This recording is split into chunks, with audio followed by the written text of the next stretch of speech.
السلام علیکم دوستو، ویڈیو پسند آئے تو مزید ویڈیوز کے لیے ہمارے چینل کو ضرور سبسکرائب کیجیے گا، شکریہ۔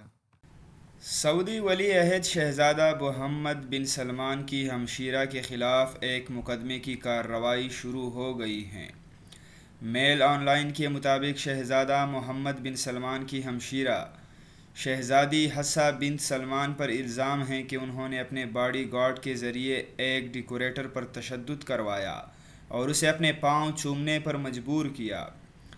اس ڈیکوریٹر کو شہزادہ حفصہ نے اپنے لگژری اپارٹمنٹ کی تزئین اور آرائش کے لیے بلایا تھا، جس نے اپارٹمنٹ کی تزئین کرنے کے بعد تصاویر بنا لی۔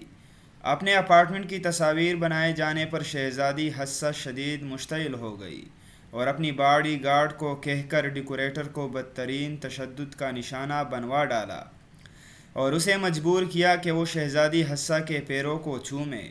اس ڈیکوریٹر کا نام اشرف عید تھا، جس پر تشدد کا واقعہ ستمبر 2016 میں پیش آیا تھا۔